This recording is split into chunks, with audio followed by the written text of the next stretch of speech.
વેશ્યાલય એક એવું બજાર જ્યાં વેશ્યાઓના જિસ્મની નીલામી થાય છે. એક એવું બજાર જે લગભગ ભારતના બધા જ રાજ્યોમાં મોજૂદ છે. પરંતુ ભારતમાં વેશ્યાવૃત્તિ માન્ય છે કે અમાન્ય એ વાત આપણામાંથી ઘણા લોકો નથી જાણતા.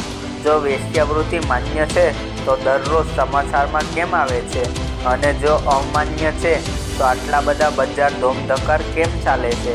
ઉદાહરણ તરીકે રાજધાની દિલ્હીમાં જીબી રોડને જોઈ લો.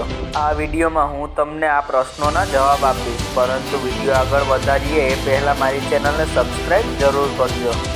મિત્રો, કાનૂનની માનીએ તો મુંબઈ હાઈકોર્ટનું માનવું છે કે એક મહિલાને પોતાનો સાથી ચૂનવાનો પૂરો હક છે, અને પોતાની ઈચ્છાથી વેશ્યાવૃત્તિ અથવા દેહ વેપાર કરનારી સ્ત્રીઓ ઉપર પોલીસની કોઈ કાર્યવાહી નથી થઈ શકતી. એટલે કે એક મહિલા તેની ઈચ્છાથી વેશ્યાવૃત્તિ કરી શકે છે.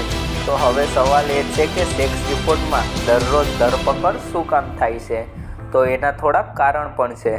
પહેલું, જો કોઈ વ્યક્તિ 18 વર્ષથી નાની મહિલા સાથે આવી ગંદી પ્રવૃત્તિ કરે તો એ ગ્રાહકને 7 થી 10 વર્ષની જેલ થઈ શકે છે.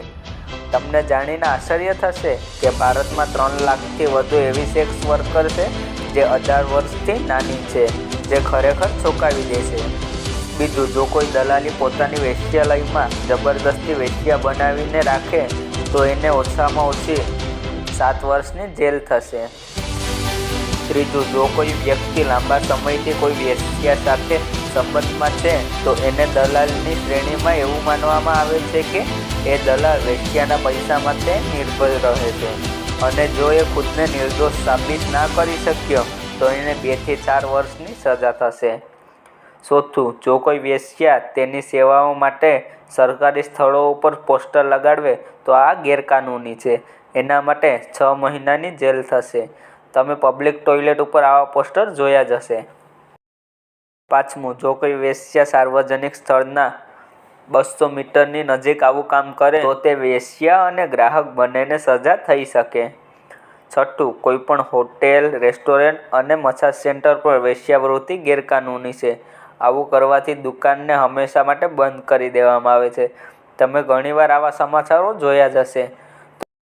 તો મિત્રો, તમે સમજી જ ગયા હશો કે આપણા દેશમાં વેશ્યાવૃત્તિ ક્યારે માન્ય છે અને ક્યારે અમાન્ય. જો હજુ ના સમજ્યા હોય ને તમારા મનમાં કોઈ સવાલ હોય તો મને કોમેન્ટ દ્વારા પૂછી શકો છો.